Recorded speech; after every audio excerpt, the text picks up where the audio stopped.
የመሃል ከተማ መዳረሻ በሆነችው ፒያሳ በማራኪ የኮሪደር ልማት ደምቆ በሚገኘው ውብ መንደራችን ላይ የመጨረሻውንና ሶስተኛውን ብሎክ እነሆ እያልን ልዩ የከተማ እይታን ከጠዋት ፀሐይ ጋር አጣጥሞ በያዘው ብሎክ ከ25% ልዩ ቅናሻችን ጋር ከባለ 1 እስከ ባለ 3 መኝታ በተለያየ የካሬ አማራጭ አቅርበንላችኋል። በ10% 690 ሺህ ብር ቅድመ ክፍያ ብቻ ቀሪውን በግንባታው ሂደት ያለምንም የዶላር ንክኪና ከወለድ ነፃ በሆነ መንገድ የሚከፍሉበት መንገድ የተመቻቸለት።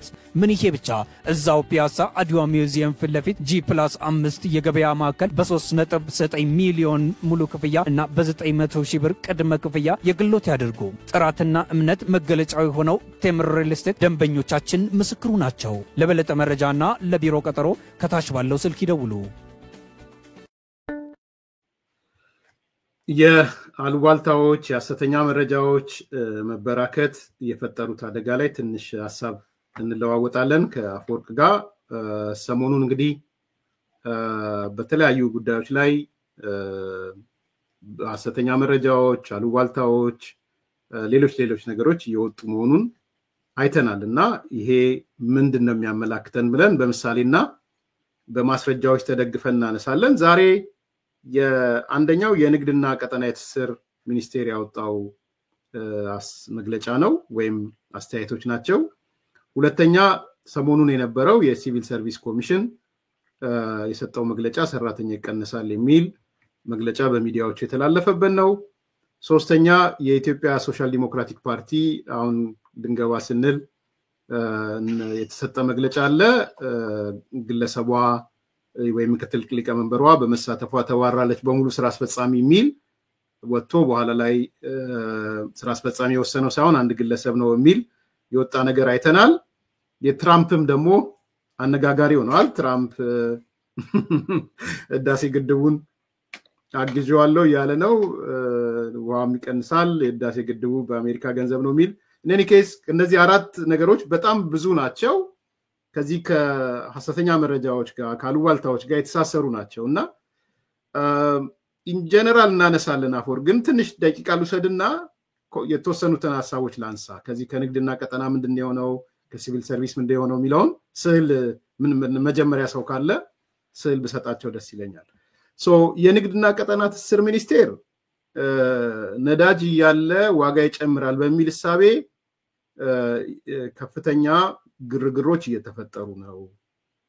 ይሄን ነገር አስተውያለሁ ነው የሚለው። ስለዚህ ነዳጅ በቂ ነዳጅ አለ። ይሄም ይወራው በየሚዲያው የሚወራው በአንዳንድ ሚዲያዎች ነዳጅ አለ የሚባል እንትን የለም የሚባለው ወይም እጥረት አለ የሚባለው ትክክል አይደለም። በነዳጅ ላይ የሚጨምር ዋጋም የለም ብሏል። ነዳጅን በተመለከተ አሁንም ተጨማሪ ታክስ ክፍያዎች እንደሚተገበር በተለያዩ ማህበራዊ ሚዲያ የተሰራጨው መረጃ የተሳሳተ ነው። ይህ ከእውነት የራቀ አሉባልታ ነው። ታክስ የለም፣ ስለዚህ የታክስ ክፍያም አይኖርም የሚል ነው። ግን እዛው ጋር ትንሽ ወረድ ብሎ ያው የነዳጅ ኮንትሮባንድ አስቸግሮናል ይላል፣ ህገወጥ አስቸግሮናል ይላል። ስለዚህ ወደ ዓለም አቀፍ የነዳጅ ዋጋ እንገባለን የሚልም በተለይ ቤንዚን፣ የአውሮፕላን ነዳጅ፣ ነጭ ናፍጣና ላይ ያለው የጥቅል ድጎማም የሚቀርብበት ሁኔታ እንዳለ ያነሳል። ኢን ጀነራል የነዳጅ እጥረት የለም በሚለው ግን እየተነገረ ያለው ነዳጅ እጥረት ይመጣል የሚል ነው። ሁለተኛ ከታክስ ጋር ተያይዞ የታክስ ክፍያ ሊደረግ ይችላል የሚል ነው። አንዱ መረጃ ይሄ ነው። ምናልባት ከተማ አዲስ አበባም ስላለ እዛ ዙሪያም ስላለ ግርግሩን እና ሌሎች ነገሮችን ፊዚካሊ የታዘብከውን ልትነግረን ትችላለህ። ሁለተኛው ከሰራተኛ ቅነሳ ጋር በተያያዘ ነው። ይሄ የዚህ ዜና ፊት አውራሪ ጋዜጠኛ ኤልያስ መሰረት የሚባለው ጋዜጠኛ ነው። መሰረት ሚዲያ የሚባል ባለቤት ነው። ብዙ ሰው ያውቀዋል። እንግዲህ መሰረት ሚዲያ ለአንድ ወር ተከታታይ ነው ይሄን ዜና ሲሰራ የከረመው አፈወርቅ። ከዛ በኋላ የሆነ መልስም ሲሰጥ ድጋሚ የሆነ የአፍካፈርኩ አይመልሰኝ አይነት መልስ ወደ መመለስ ሄዷል። እሱን እንመለስበታለሁ። የሆነ ሆኖ ግን በኤልያስ መሰረት ወይም መሰረት ሚዲያ ላይ የቀረበው ዜና ምንድነው የሚለው? አንደኛ ከሐምሌ 1 ጀምሮ ከ20 ዓመት በላይ ያገለገሉ የመንግስት ሰራተኞችን ጨምሮ በ10 ሺዎች ሊባረሩ ነው የሚለው። ሐምሌ 1 እንግዲህ 2 ሳምንት ብቻ ነው የቀረው። ከ2 ሳምንት በኋላ በ10 ሺዎች ይባረራሉ ብሎ ነው የጻፈው እና ደግሞ ከ20 ዓመት በላይ የሚያገለግሉትን ጨምሮ ማለት ነው። ሁለተኛ መሰረት ሚዲያ ያለው ምንድነው በቅርቡ የጸደቀው አዋጅ ዓላማው የመንግስት ሰራተኞችን መቀነስ ነው አይነት ነው ያለው የሪፎርም ሽፋን ተደርጎ ሰራተኛ የመቀነስ አይነት ነገር እንዳለ የመንግስት ምንጮች ያረጋገጡልኝ ነው የሚለው ባይዘው ያስምሩልኝ በኋላ ስለመመጣበት የመንግስት ምንጮቼ ነው የሰጡኝ ይላል ሶስተኛ የሚባረሩ መስሪያ ቤቶች ብሎ የገለጻቸው አሉ ከዚህ ያለ ማለት የሚያባሩ ከሐምሌ 1 ጀምሮ የሚያባርሩ ማለት ነው አየር መንገድ ያባርራል ብለዋል ከአየር መንገድ እስከ ምድር ባቡር ኮሚሽን ከፓርላማ እስከ ዩኒቨርሲቲ ከሚኒስትር መስሪያ ቤቶች እስከ ክፍለ ከተማ እንግዲህ ፌደራሉንም ክልሉንም ምኑንም ነው አንድ ላይ ደበላልቆ ያስቀመጠው ማለት እነዚህ የሚያባረሩ ተቋማት እንደሆኑ ነው ያስቀመጠው አራተኛ በፍርድ ቤት በአቃቤ ህግ በፖሊስ በመከላከያና ደህንነት ደግሞ የብሔር ስብጥር ይሰራል የብሔር ስብጥሩን ከብሔር ጋር ብቻ ነው ያስተሳሰረው እነዚህ አካባቢ ላይ ግን ስብጥር የሚል ፖሊሲ ላይ ወጣለ ፖሊሲውን ለማምጣት ሞክሯል ፖሊሲው አሲፍ የብሔር ብቻ ያስቀመጠ ይመስል በዛ ላይ ተንጠልጥሎ ነው ያስቀመጠው ያው ኢንቴንሽኑ ይታወቃል ለዛ የሲቪል ሰርቪስ ኮሚሽኑ የሰጠው ምላሽ አለ እሱንም ብዙ ሰው አይቶታል በያስባለው አሁን ደግሞ ካፈርኩ አይመልሰኝ በሚል ያጸፋ ምላሽ የሰጠዋል እሱም በኋላ አቀርብላችኋለሁ ሶስተኛው የኢትዮጵያ ሶሻል ዲሞክራቲክ ነው ቅድም ስላነሳውት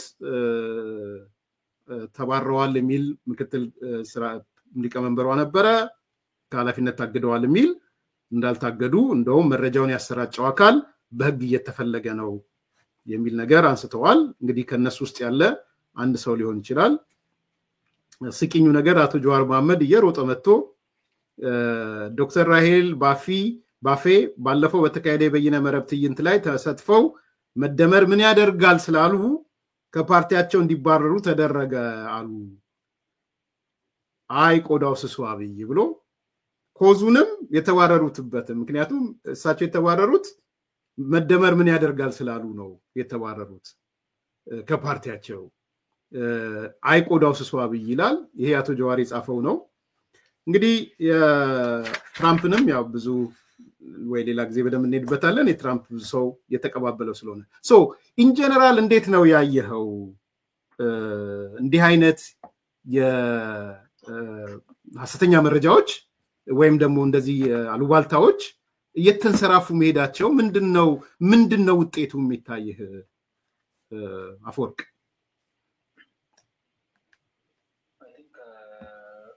አንደኛው ከነዳጅ ጋር ተያይዞ ያነሳው በተደጋጋሚ እንደነበረው ነዳጅን ብዙ ጊዜ እንደዚህ አይነት ሁኔታ የሚፈጥረው ስፔኩሌሽን ነው የጥንቆላ ሁሉም ሰው እየተነሳ በዚህ ምክንያት ነዳጅ ይወደድ ይችላል በዚህ ምክንያት እጥረት ሊፈጠር ይችላል የሚል ነገር አለ ለምሳሌ አሁን ከሰሞኑ ሲራገብ የነበረ በእስራኤልና ኢራን ጦርነት ምክንያት የነዳጅ ዋጋ እያሻቀበ ነው ስለዚህ እጥረት ሊከሰት ይችላል የሚል በዚህ ምክንያት ተከትሎ ደግሞ አላስፈላጊ ፍላጎቶች ይፈጠራሉ ቀደም እንዳነሳው ብዙ ጊዜ ከአዲስ አበባ በተለያየ አቅጣጫ ስለምንቀሳቀስባቸው አካባቢዎች ላይ ከፍተኛ የሆነ የተሽከርካሪዎች ሰልፍ በየማዲያዎቹ ተመልክቻለሁ ማዲያዎቹ ግን ያው እየቀዱ ያሉ ማዲያዎች አብዛኞቹ ማዲያዎች ነዳጅ አላቸው ግን ሰልፍ ታደርገዋል ስለዚህ ሊወደድ ይችላል በሚል ስጋት ወይ አንድ ማሽን ብቻ አገልግሎት የሚሰጥበት ሌላ ማሽን ተበላሽቷል የሚባልበት ነዳጅ ያላቸው አልቋል የሚባልባቸው ብዙ ሁኔታዎች አሉ የንግድና ቀጠናዊ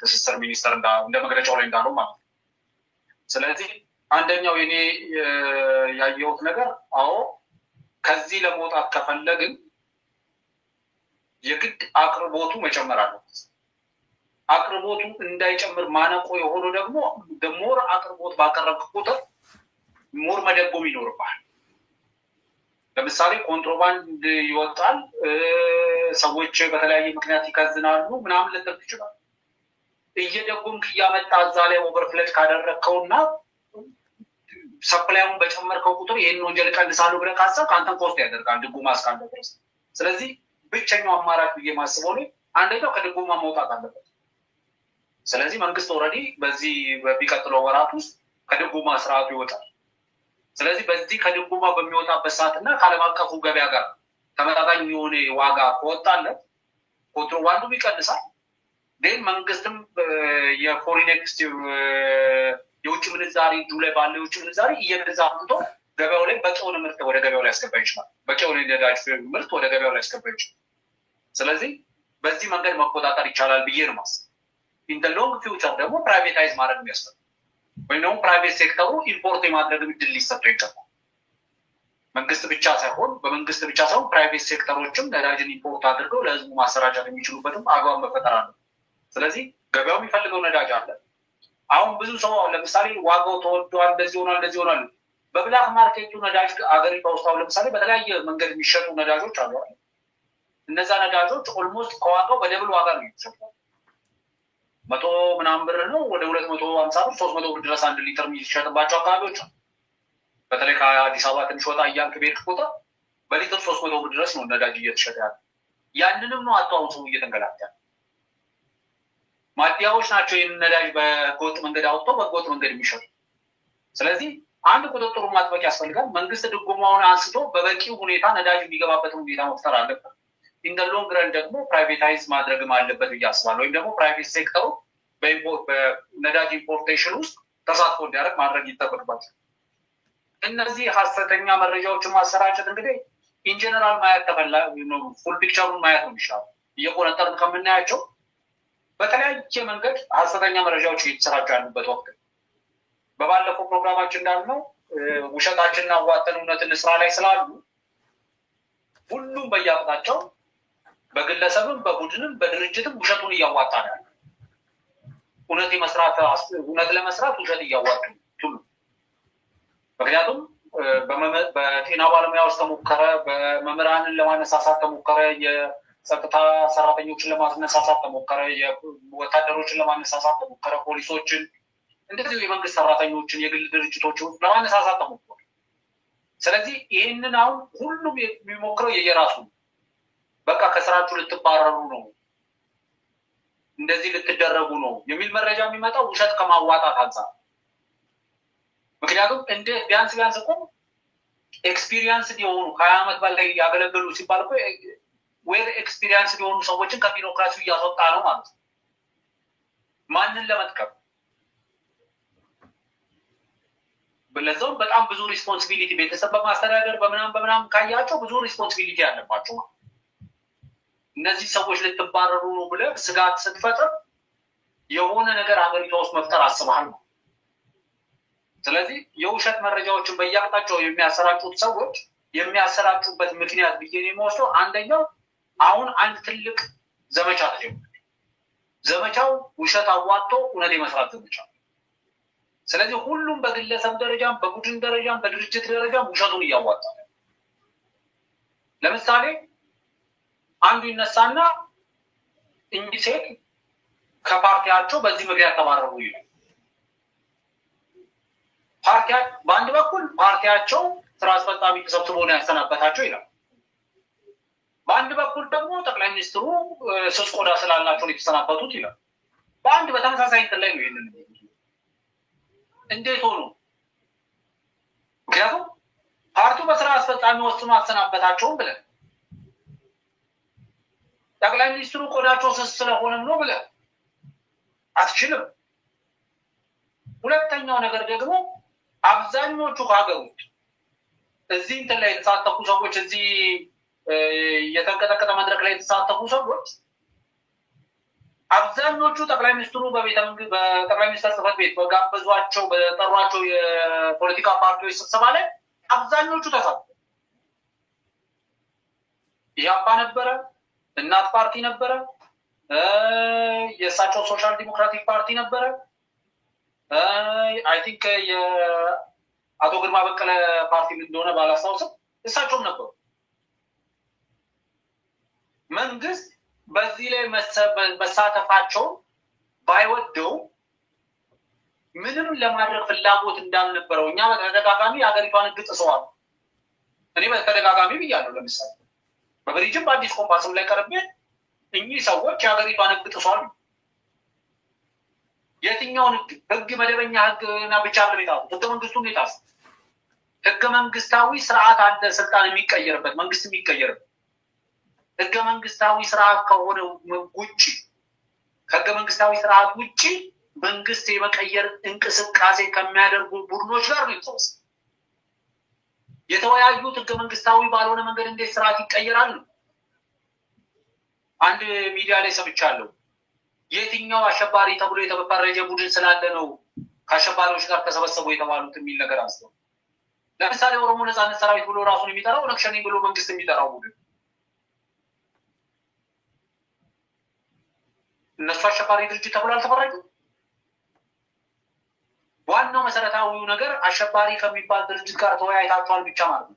ህገ መንግስታዊ ባልሆነ መንገድ ህገ መንግስታዊ ስርዓትን ለማፍረስ መንግስትን ለመቀየር መንቀሳቀስ ህገ መንግስታዊ ወንጀል መንግስት ይሄንን ማየት አለበት ብለን ነበር።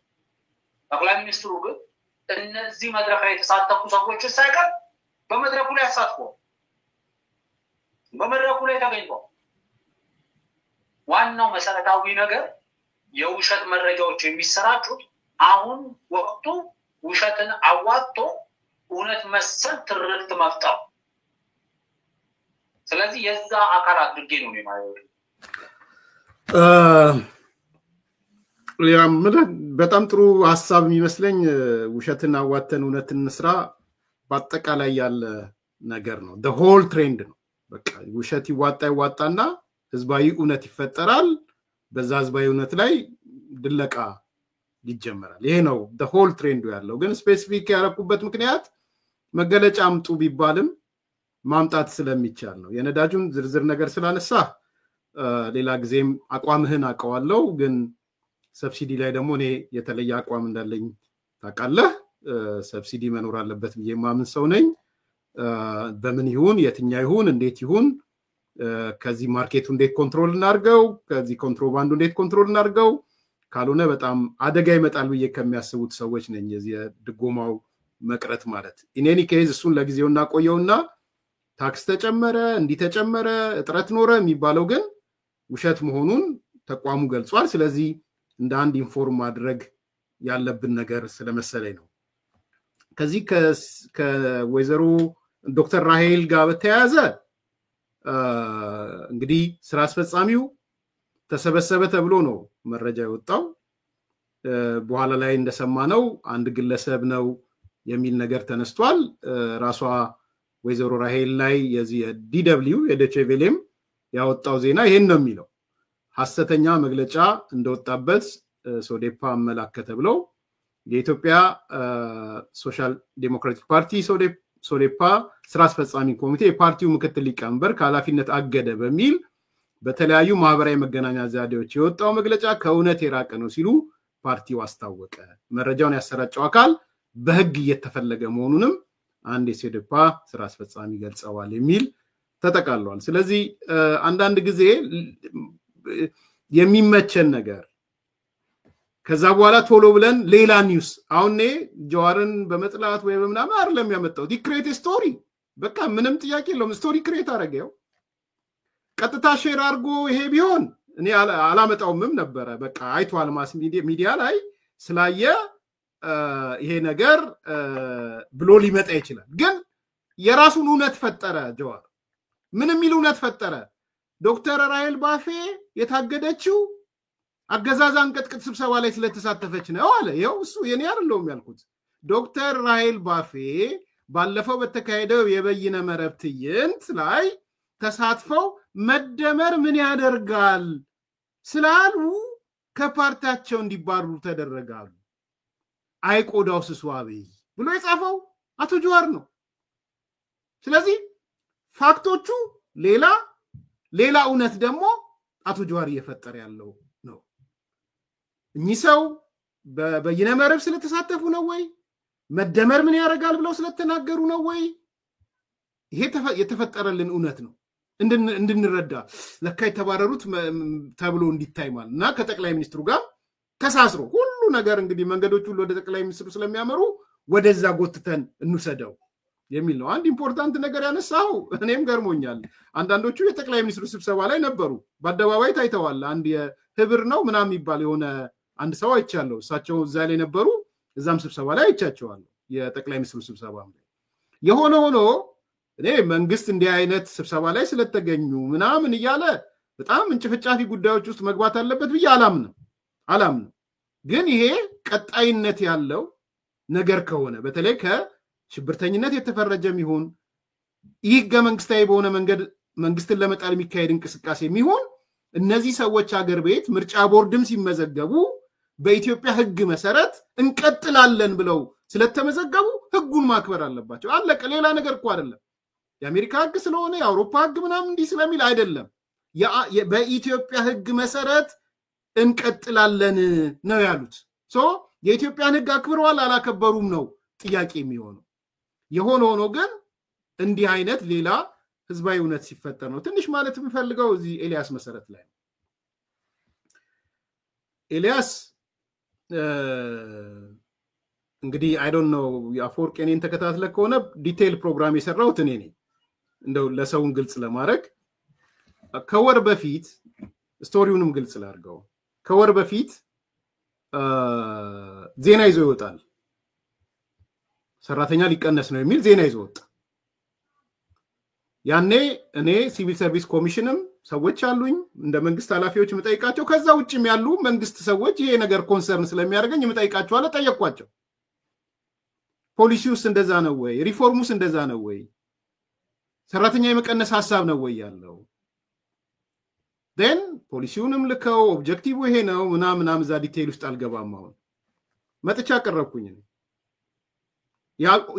ሲቪል ሰርቪስ ኮሚሽኑን ከስብጥር አንፃር ካነሳን ብሔር ብቻ አይደለም የጾታ አለው የሃይማኖት አለው ብሔርም ቢሆን ፌር አይደለም በነገራችን ላይ ብሔርም ቢሆን 16 ብሔረሰቦች ፌደራል መንግስት ላይ ቦታ የላቸውም አፈወርቅ 16 አንድ ሰው የላቸውም ፌደራል መንግስት መስሪያ ቤት ውስጥ ሰው ሲንግል ሰው ግን እኩልነት ምናምን ትላለ ስለዚህ የብሔረሰብም ቢሆን ፌር ዲስትሪቢዩሽን መኖር አለበት አንድ በጾታም ቢሆን ፌር ዲስትሪቢዩሽን መኖር አለበት ያካል ጉዳተኞች እነዚህ ሁሉ ስብጥሮች ናቸው ስለ ፌደራል መንግስቱ ምናወራ ከሆነ ሁለተኛ ፖሊሲው የሰራተኛ የማበረር ሳይሆን ማኔጅመንቱን ኢኪፕ ማድረግና ሰራተኛውን ከማኔጅመንቱ ጋር ማስተሳሰር ከቴክኖሎጂ ጋር ማስተሳሰር ሜሪቶክራሲን የማምጣት ነው ኦብጀክቲቭ አዋጁ ፕላስ ፖሊሲው አዲሱ ፖሊሲ ማለት ነው ይሄ ነገር ተደረገ ይሄ ነገር ከተደረገ በኋላ ሁለተኛ ዜና ተመልሶ መጣ በመሰረት ሚዲያ በኩል ሲመጣ አሁን ቀደም ያነበብኩት ዜና ተነበበ ይሄንንም ድጋሚ ቼክ ማድረግ ነበረብን ቼክ አረግን የመንግስት ኃላፊዎች ጠየቅን እነሱ ወጥተው መግለጫ እንደሚሰጡ ሰማን መግለጫ ሰጡ አሁን ኤልያስ መጥቶ የጻፈው ነገር እጅግ በጣም አሳፋሪ እኔ እንጥፍጣፊ ያለኝንም እንደው አንጻራዊ ከሌላው በተለየ የማይበትም ነገርም እንጥፍጣፊው እንዲቀር ነው ያደረገው አንደኛ ይሄ የጻፈውን ተመልከት እስከ ፍርድ ቤት ይሄዳለው ወዘተ ካልዋችሁ የናንተ ዜና እውነት ነው ማለት ነው ይላል የጻፈው ምክር ለሚዲያዎች ብሎ ምክር ሰጪ ሆኖ ነው የመጣው ከልምዴ በመነሳት ነው የሚለው ስለዚህ ከሳለው ፍርድ ቤት ሄዳለው ብሎ ወጥሮ የሚያስፈራራ አካል ካለ የዘገባ ያወጣችሁት እውነት ነው ማለት ነው ሊክሳውን በቀጣይ ሌላ ጉድ እንዳይወጣ አፍ ማዘጊያ ሙከራ ነው ስለዚህ የኤልያስ እውነቶች ምንድናቸው ማለት ነው መሰረት ሚዲያ እውነቶች ምንድናቸው ማለት ነው በዚሁ በተመሳሳይ ተቃዋሚዎቹንም እንደዚህ ይላቸዋል ኤልያስ አንድ ተመልከት ሰው ሲደናበር የሚናገረው ነገር ማለት ነው ይቀጥላል ቀጥሎ እኔን አይደለም ስሜን ስላጠቀሰ እኔን ነው ብዬ ሪፈር አላረግም ኢንጀነራል ያለውን ስሜት ነው ማነሳው ሰራተኛ ቅነሳ አለ ሲባል የለም ካልዋችሁ ሰራተኛ መቀነስ አለ ማለት ነው ተመልከት ይሄንን ማሰብ አለባችሁ ይላል ሁለተኛ ሶስተኛ እንግዲህ ምክንያቱም እሱ ሰራተኛ ቅነሳ አለ ብሎ ስላቀረበ መንግስት ኃላፊዎችም እኛም ሚዲያ መተን እንዲህ አይነት ነገሮች ትክክል አይደሉም ስላለን ግድ የለም እኔን መኑኝ ነው እያለ ያለው ሐምሌ 1 ነገናት በነገራችን ይቀጥላል በአብዛኞቹ ሚዲያዎች ማዋከብ ሲከሰት በአንድ ዜና ብቻ መሰረት ተደርጎ አይደለም ሌሎች ሚዲያዎችም እንዲህ አይነት ዜና ብትጽፍ የሚል መልእክት ለማስተላለፍ ነው ካወቋችሁ እንደዚህ ያላል መጨረሻ ላይ የመንግስት አክቲቪስቶች በአንድ ጉዳይ ላይ ሲራወጡ ካያችሁ ወይም አንድ ግለሰብ ተቋም ላይ ሲረባረቡ ከተመለከታችሁ በመንግስት በቀጥታ ሲነገር ያልፈለገ ነገር ለነዚህ አክቲቪስቶች ሾልኮ ይወጣ ነው ይላል ከዛ መጨረሻ ተመልከት ባጭሩ ብዙ ጊዜ ከሚነገረው በተቃራኒ ገልብጣችሁ ማየት ይጠቅማል የሚል ሐሳብ ነው የሚያነሳው። እንግዲህ ይሄ ሰው እኔ ጋዜጠኛ አይደለሁም አፈወርቅ፣ ይሄ ሰው ጋዜጠኛ ነው። ጋዜጠኝነቱ ብቻ አይደለም፣ ሰራተኛ እንደሚቀነስ የነገሩት የመንግስት ሰዎች ናቸው። በዜናው ላይ የመንግስት ሰዎች ነገሩኝ ነው የሚለው አፈወርቅ ዜናው። እሺ ለሱ የመንግስት ሰዎች ሲነግሩት ትክክል፣ ለኛ የመንግስት ሰዎች ሲነግሩን ስተት። እሱ የመንግስት ሰዎችን ሲጠይቅ ፕሮፌሽናል፣ እኛ የመንግስት ሰዎች ስንጠይቅ ገልብጠን የሚሰማበት። ስለዚህ ኤልያስ ገልብጦ ነው የጻፈው ዜናው። ምክንያቱም የመንግስት ሰዎች ከነገሯችሁ ምን ካላችሁ ገልብጣችሁ ስሙት ነው ያለው አይደለ? ስለዚህ የመንግስት ሰዎች ሰራተኛ አይቀነስም ብለውት ነግረውት እሱ መጥቶ ሰራተኛ ይቀነሳል ብሎ ነው የጻፈው ማለት ነው? ወይስ ለሱ ሲነግሩት ትክክል፣ ለአፈወርቅ ሲነግሩት ተገልብጦ ሰዎች እንዲሰሙት? ምን አይነት አካሄድ ነው? ምንድነው እንደዚህ አይነት ነገር የሚል ነገር እንዳነሳ ስላየ ካፈርኩ አይመልሰኝ ብቻ አይደለም፣ ይሄ እውነት ለመናገር እሱ ብቻ አይደለምና ይህ አይነት ነገር ስላየው ምናልባት በማጠቃለያም ሐሳቡን እናንሳና እንጨርስ የዛሬ።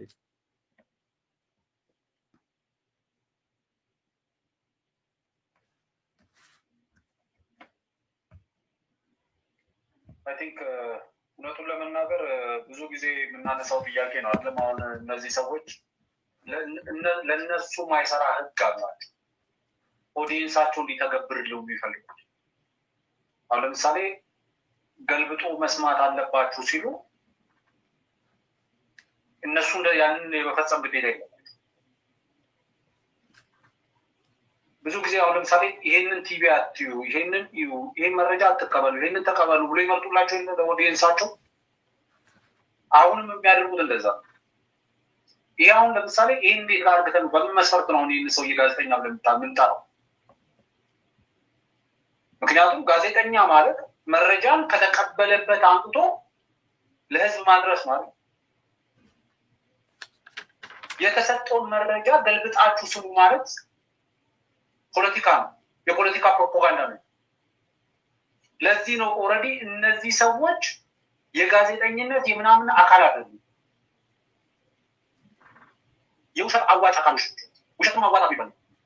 ስለዚህ እነዚህ ሰዎች እዚህ ሀገር ላይ ውድመት አለ ሲሉ አሁን ለምሳሌ ልማት አለ እያሉ ነው። እዚህ ሀገር ጦርነት አለ ሲሉ ሰላም አለ እያሉ ነው። ገልብጠን እንስማቸው እኛ። ምክንያቱም የሆነ ነገር ገልብጠው የሚነግሩን ከሆነ ትክክል ለማድረግ የግድ መገልበጥ አለብን። ለኔ ኦሬዲ ዋነኛው መሰረታዊ ትልቁ ፒክቸር አሁን ሁሉም ርብርብ እያደረገ ያለው ፕሮፌሽኑን ጥሎ፣ አንዳንዱ ጓኑን ጥሎ የዶክተር ምናምን የሚባለው ጓኑን ይጣላ አለ፣ መምህር የሚባለው ጓኑን ይጣላ አለ፣ በህግ ተቋም ውስጥ በጥብቅና ምናምን እየሰራ ያለም ጓኑን ይጣላ አለ፣ በጋዜጠኝነት ውስጥ እየሰራ ያለው ብሩን ይጣላ አለ። ሁሉም አሁን ጋንጋብ እያደረገ ያለው የየራሱን ውሸት ክሬት አድርጎ ማዋጣት ላይ ነው። ምክንያቱም የመንግስት ምንጮቹ ነው ተጠቅሞ ይሄን ማለት ዜና የሰራው የሚለው አይደል? ከሲቪል ሰርቪስ ምንጮቹ ከነገሩት ከመንግስት ምንጮች የሲቪል ሰርቪስ ከመንግስት ምንጮች ነው ያረጋገጥኩ የሚለው። አዎ። ስለዚህ ጉዳዩ በቀጥታ የሚመለከተው የሲቪል ሰርቪስ ኮሚሽነሩ ወጥቶ ከተናገሩ ከሳቸው በላይ ምን ምንጭ ሊያመጣ ይችላል? ለምሳሌ ከመከላከያ ሰዎች ሊባረሩ ይችላሉ ይላል። በዚህ በኩል ደግሞ መከላከያ በግዳጅ ሁሉ ቁጥር እየፈጸመ ነው። ከጸጥታ ተቋማት እየተባረሩ ነው ይላል። ሊባረሩ ነው። ትልቁ ችግራቸው ምንድነው? የሆነች ያቀጣጠሏት እሳት አለች። ያለ ጊዜዋ ነዳ ያልጠፋባቸው አመድ ልትሆን የደረሰች እሳት አለቻቸው። ያችን እሳት የበለጠ ለማቀጣጠል ማገዶ ፍለጋ ላይ ናቸው። ስለዚህ እዚህ እሳት ላይ መጥቶ የሚማገድ ነው የሚፈልገው። ባለፈው ብለናል። የጤና ባለሙያዎቹ ጉዳይ ሲያነሱ የጤና ባለሙያዎቹ ጉዳይ መፈታት ያለበት በውይይት ነው። የጤና ባለሙያዎቹ እነሱ ላቀጣጠሉ እሳት ማገዶ ሊሆኑ አይገባም። ዛሬ ጠቅላይ ሚኒስትሩ የጤና ባለሙያዎች ሰብስበው ሲያናግሩ ምንድነው እያሉ ያሉት? እነዚህ ሰዎች ውይይት ለምን አስፈለገ እኮ ነው እያለ በአደባባይ ወጥ እንዴት ጠቅላይ ሚኒስትሩ ከመምህራን ጋር ይወያያል? እንዴት ከንግዱ ማህበረሰብ ጋር ይወያያል? እንዴት ከጤና ባለሙያዎች ጋር ይወያያል? እንዴት ከሌሎች ሙያ ማህበራት ጋር እንዴት ይወያያል? ለነዚህ ሰዎች የማገዶ ፍጆታ ሊሆኑ የሚችሉ ሙያ ማህበራትን የመንግስት የሥራ ኃላፊዎች እየቀረቡ ማነጋገር ሲጀምሩ ማገዶ የማሳጣት ነው። ስለዚህ ይህንን በቀላሉ ሊቀበሉት አይችሉም። አሁን ስለዛች ምን አንቀጽ ስላሏት ሰልፍ ወይም ደግሞ ውይይት ደጋግሞ እየጮሁ ያሉት እነማን ናቸው? ዛሬም ድረስ በተለያየ መድረክ እየደጋገሙ ለማስረዳት የሚሞክሩት እነማን ናቸው? አብዛኛው የመንግስት ደጋፊም በለው ተደጋፊም በለው አብዛኛው ሰው እኮ በማግስቱ ሰርቶ ጨርሷል። ያችሁ የራሱ ሪፍሌክሽን ሰርቶ ጨርሷል። ያችሁ ስታይሉን ዘግቶ ለመዝገብ መልሶታል። እነሱ ዛሬም ደግሞ ደጋግሞ ይጮኻሉ። እዛችሁ ሰልፍ ላይ እዛችሁ ጉዳይ ሁሉንም ነገር ከዛች ጋር ለማያያዝ ያቺ ሰልፍ አስደንግጣቸው ነው መንግስት ስብሰባ ያተቀመጠው። እንደ ጠቅላይ ሚኒስትሩ ከንግዱ ማህበረሰብ ጋር ሲወያዩ አሁን ይሄ መጀመሪያ ነው። ከመምህራን ጋር ሲወያዩ የመጀመሪያ ነው እንዴ? ሁሉንም ነገር አሁን ከዛ ጋር ማያያዝ እኚህ ሴትዮ ተባረሩ በግለሰብ ውሳኔ ነው ይላል ፓርቲው። ሲባረሩ አምጥቶ ከዛ ስብሰባ ጋር ተያይዟል። አሁን ከአንተ ጋር ከመግባቴ በፊት እያየሁ ነበረ ሪዮት ሚዲያ ላይ አቶ ልደቱ አያሌውና አቶ ገዱ አንዳርጋቸው እየተወያዩ ነው። እሳቸውም ይሄንን ነገር ከመንግስት ጋር ለማያያዝ ሲሞክሩ አቶ ጀዋር መሐመድ ይሄንን ጉዳይ ለማያያዝ ሲሞክሩ ሌሎችም እንደዚሁ ለማያያዝ ሲሞክሩ ስትመለከት ዋነኛው መሰረታዊ ችግራቸው እጃቸው ላይ አመድ ልትሆን እየደረሰች እሳት አለች። ያቺ እሳት የግድ ማገዶ ካላገኙላት ትጠፋለች ወይ ራሳቸውን ካልማገዱ በስተቀር ራሳቸውን የማገድ ደግሞ ድፍረቱ የላቸውም። ሁሉም ማገዶ ፍለጋ ላይ ነው የተጠመደው። ራሱን ለመማገድ ዝግጁ አይደለም። ስለዚህ አቶ ኤልያስ መሰረትም የጋዜጠኝነት ካባውን ጥሏል። የጋዜጠኝነት ካባውን ጥሎ እንደማንኛውም ፓርታይም ፖለቲከኛም ብለው በማንኛውም መንገድ ብቻ እንደማንኛውም ሰው ውሸት የማዋጣት ዘመቻውን ተከታተለ። የውሸቱን እሱ ሲያዋጣ ምንድነው የሚለው? ሰራተኞች ልትባረሩ ነው። ስለዚህ ከመባረራችሁ በፊት ዘመቻውን ተከታተሉ። ምን አድርጋችሁ? ራሳችሁን ማገዶ አድርጋችሁ። ይሄንን ያደርገው ይያቀሉ ሰዎች ሄደው አቶ ልደቱ አያሌው ለምሳሌ ከዛ መድረክ በኋላ ለጋዜጠኞች የሰጡት ማብራሪያ የኛ ዓላማ አመጽን መቀስቀስ ነው። ህዝብ ነው ከፍተኛ መስዋዕትነት የሚከፍለው ብለው ህዝቡን ማገዶ የምናደርገው ማለት ነው። እኛ እሳቱን እናቀጣጥላለን፣ ማገዶ ህዝብ እናደርጋለን። ራሱን ለመማገድ ድፍረት። ስለዚህ ሁሉም የየራሱን ማገዶ ይዞ ወደዚህ እሳት ነው መጠጋት የሚፈልገው። ስለዚህ አቶ ኤልያስ መሰረትም የመንግስት ሰራተኞችን እንደማገዶ ይዞ ወደዚህ ለመቅረብ ያደረገው ጥረት ነው። አቶ ጀዋር መሐመድም በተቻላቸው መጠን የራሳቸውን ማገዶ ማዋጣት ይፈልጋሉ። ራሳቸውን መማገድ አይፈልጉም። ማንኛውም እነዚህን ሰዎች ልዩ የሚያደርጋቸው ራሳቸውን መማገድ አይፈልጉም። መማገድ እንደማይፈልጉ ደግሞ በግልጽ ነው የሚነግሩ፣ በአደባባይ ነው የሚነግሩ፣ በይፋ ነው የሚነግሩ። እኛ እሳቱን እናቀጣጥላለን እንጂ ከፍተኛውን መስዋዕትነት የሚከፍለው ህዝብ ነው። የሚሞተው፣ የሚማገደው፣ የሚታሰረው፣ የሚሰቃየው ህዝብ ነው፣ እኛ አይደለንም ብለው ሲናገሩ ነው የምንሰማቸውና ይሄንን ካልኩ ይበቃል መሰለኝ። በጣም በቂ ነው። እኛም ይሄን ነገር እንቀጥልበታለን። በነገራችን ላይ ግልጽ ለሰው እንዲሆን አንዱ የዚህ ዓመት አዲስ ኮምፓስ አዲስ 24 ከሚሰራቸው በተደጋጋሚ እንዳነሳሁት እንደዚህ አይነት ውሸቶች ሲኖሩ፣ እንደዚህ አይነት ማህበረሰብን የሚያስጨንቁ ነገሮች ሲኖሩ እኔ ብዙ ሰው ስለደረሰኝ ነው አፈወርቅ ከ20 ዓመት በላይ ያገለገሉ ሰዎች ይባረራሉ ሲባል እውነት ለመናገር ብዙዎቹ ትልልቅ ሰዎች ናቸው። ቅድም እንዳልከው ልጆች የወለዱ ቤት ኪራይ ያሉ ደግሞ በአብዛኛው አዲስ አበባ ነው የሚሆነው።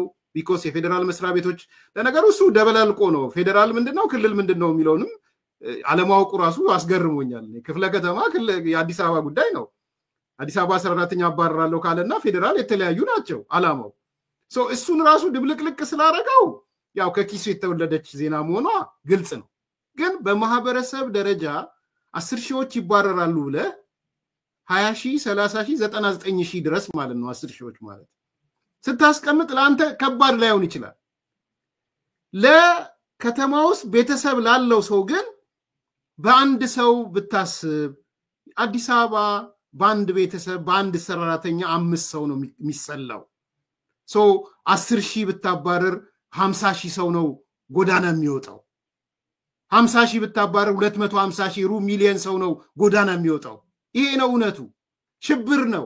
ከ20 ዓመት በላይ ያለ ሰው ሌላ ቦታ ስራ ለመያዝ እንኳን ዋስትና የለው፣ ወጣት አይደለም። በትንሹ ከ45 ዓመት በላይ ያለ ሰው ነው የሚሆነው። እንዲህ አይነት ዜና በጣም አደገኛ ነው። ደግሞ ቀኖቹ ሐምሌ 1 ማለት ነገ የ2 ሳምንት ጉዳይ ነው። ፕላስ የሲቪል ሰርቪስ እና አየር መንገድ ምንድነው የሚያገናኛቸው? አየር መንገድ የራሱ የሆነ ስራ አለው፣ የራሱ የሆነ የቅጥር ስርዓት አለው። ምንም የሚገናኝ አይደለም። አሁን ፓርላማ አለ። እኔ አፈወርቅ ቼክ አርግ ፌደራል መስሪያ ቤት ውስጥ ካሉት ተቋማት በጣም ጥቂት ሰራተኛ ያለው ፓርላማ ነው። በነገራችን ላይ በጣም ጥቂት፣ እነሱም ማንዳቶሪ ሰራተኞች ናቸው። ምናልባት የኪችኑ ሰራተኛ ሊበልጡሉ ይችላል። ኪችኑን ነው የሚቀንሱት ማለት ነው። ስለዚህ ለማጉላት ከፓርላማ እስከዚህ ድረስ ሲል ሰዎች ውስጥ ሊፈጠር የተፈለገ ስሜት አለ። ስለዚህ እንዲህ አይነት ነገር ትክክል አይደለም። አንተ ዜናውን ሰርተህ እንዳተባተ ሰብስክራይብ ተደርጎ ገንዘብ አግኝቶ ሊሆን ይችላል። እዛ ማህበረሰብ ውስጥ የምትፈጥረው ቀውስ ግን ሰዎች እንቅልፋቸው እንዳይተኙ የምታረግበት ነገር ትክክል አይደለም። ልክ ይሄ ሲመጣ ደግሞ ይመጣና እንደዚህ ብለው ከጻፉላችሁ ያገዛዙ የምናምን የስርዓቱ የምናምን ደጋፊዎች በተቃራኒው አዳምጡ። አንተ ከመንግስት ምንጭ ብለህ ራስ ዘገባ ሰርተህ ከመንግስት ምንጭ ብለህ ከዘገብክ ኦኬ፣ አንተ የመንግስት ምንጭስ ማን ነው ማለት ነው? መቼም ተራ ኦርዲነሪ ሰራተኛ አይነግርህም። ኦርዲነሪ ሰራተኛው የሚያውቀው ነገር የለም ካለ እንኳን በሃየር ሌቭል የሚወሰን ውሳኔ ነው ይሄ ውሳኔ። ስለዚህ ለአንተም የነገረ የመንግስት ከፍተኛ ኃላፊ ነው የሚሆነው። መምሪያ ኃላፊ ሊሆን ይችላል፣ ቡድን ኃላፊ ሊሆን ይችላል፣ ሚኒስትር ሊሆን ይችላል፣ ሚኒስትር ዴታ ሊሆን ዋቴቨር ብቻ ኮሚሽነር፣ ምክትል ወዘተ። ስለዚህ ተራ ሰራተኛ እንዲህ አይነት ነገር ሊደርሰውም አይችልም። ለአንተ የመንግስት ሰራተኛ ሲሰጥ ትክክልና ሳትገለብጥ የሚታይበት፣ ለሌላው አካል ደግሞ ስትደርስ ገልብጣችሁ የምትሰሙበት የሚል በጣም በጣም በጣም የወረደ አነጋገርም ስለሆነ እንደዚህ አይነት ነገሮች ጥሩም ስላልመሰሉኝ ነው። ስለዚህ በዛ ደረጃ እንድታዩ ትፈልጋለሁ። አፈወርቅ እንግዲህ ሶስተኛውን ሌላ ጊዜ እንነጋገርበታለን። የቲፒኤልኤፍ ጉዳይ ብዙ ሰዓት ሲደርስ በጣም አመሰግናለሁ። እግዚአብሔር ይስጥልኝ አፈወርቅ። በጣም አመሰግናለሁ። አድማጭ ተመልካቾች ላይክ አርጉ፣ ሰብስክራይብ አርጉ፣ ሼር አርጉ። ጥያቄ አስተያየት ካላችሁ ላኩልን። የዛሬው ፕሮግራማችን በዚህ ተጠናቀቀ። መልካም ቀን።